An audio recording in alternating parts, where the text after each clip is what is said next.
Welcome to the Explainer. Today, we're diving into the pretty dramatic story of how React frameworks have evolved. It's a tale of fierce competition, some really different ideas, and, believe it or not, a collaboration that's completely changing the game for everyone. All right, so let's get right into it. For what felt like forever, the entire developer world was just glued to this rivalry between two giants, Next.js and Remix. I mean, it seriously felt like a battle for the very soul of React. But, and this is the crazy part, the way this whole thing ended, well, let's just say nobody saw it coming. So, to really understand why this rivalry was such a big deal, we kind of have to rewind a bit. We need to look at a huge problem that every React developer was dealing with. I mean, why did we even need these big, powerful frameworks to begin with? Okay, so here's the thing. React has always been amazing for building user interfaces, right? But it's just a library. It's not the whole shebang. So if you wanted to use something like, say, render pages on the server to make your site load faster, you were pretty much on your own. You could do it, but man, it was a huge pain. And that's where Next.js comes in. Way back in 2016, it was basically created to solve exactly that problem, to make all that complicated server stuff super simple. And boy, did it take off. It just became this dominant force, and it kept evolving at a crazy pace, adding these massive, game-changing features like the app router and server actions. The magic ingredient that Next.js brought to the masses was something called server-side rendering, or SSR. Now, what does that mean? Well, instead of your browser getting an empty shell and having to wait for JavaScript to build the page, SSR means the server does the heavy lifting. It sends a fully baked page ready to go. And you can really see the difference here, can't you? On the one side, you've got client-side rendering. That's the empty page, the blank screen of death while you wait for everything to load. But on the other side, with SSR, boom, the content is just there, almost instantly. For anyone using your site, that's a massive, massive improvement. But here's the thing. Next.js didn't just stop at SSR. Oh no. With its new app router, it really pushed the envelope with this idea of React server components. Suddenly, your React components could be async. Think about that. You could fetch data directly from your database right inside your component, all on the server. And then they dropped server actions, which meant you could handle things like form submissions without building a whole separate API route. It was a whole new way of thinking.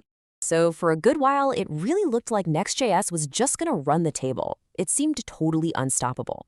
But as you might have guessed, its reign wasn't going to be completely unchallenged. A brand new contender was getting ready to step into the ring, and they had a completely different way of looking at things. And then, in late 2021, Remix showed up. And this wasn't some random project. It had instant street cred. Why? Because it was made by the same people who created React Router. Only one of the most essential, widely used libraries in the entire React world. So yeah, this was the real deal, a serious rival with its own very clear ideas. Remix came in with a really bold promise.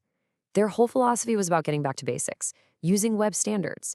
Instead of creating a bunch of new, complex stuff, they said, hey, let's just use what the web already gives us. So things like HTML forms for sending data, and a super slick routing system that just worked. The goal was to build sites that were fast, super reliable, and felt more like how the web was meant to be. And oh man, when Remix landed, it set off this huge debate in the community. It got pretty passionate, sometimes a little heated, because this wasn't just about which framework had cooler features.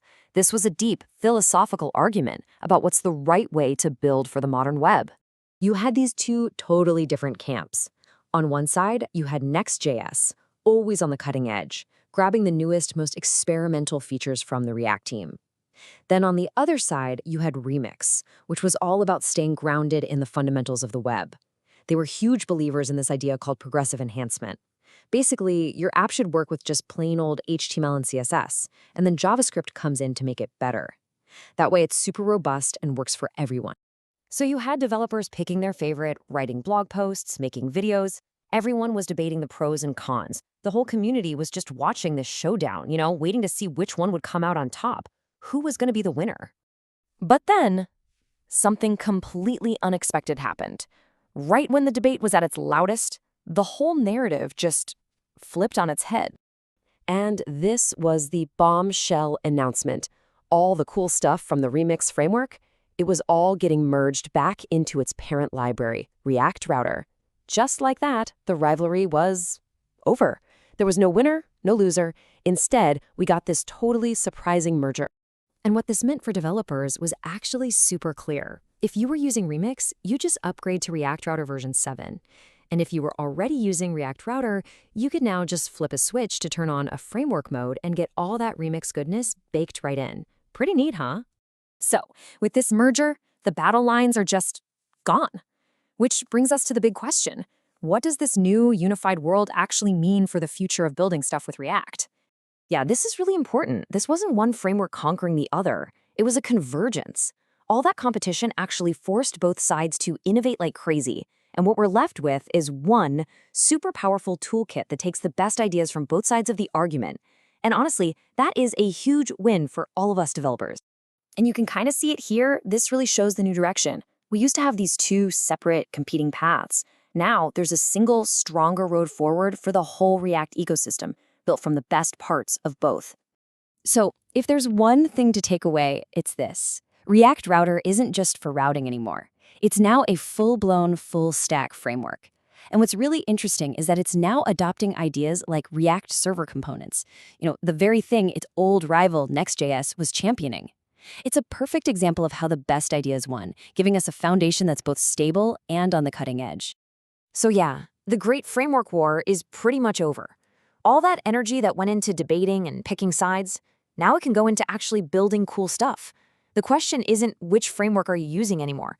The real question is, now that we have these incredible unified tools, what are we all going to build together?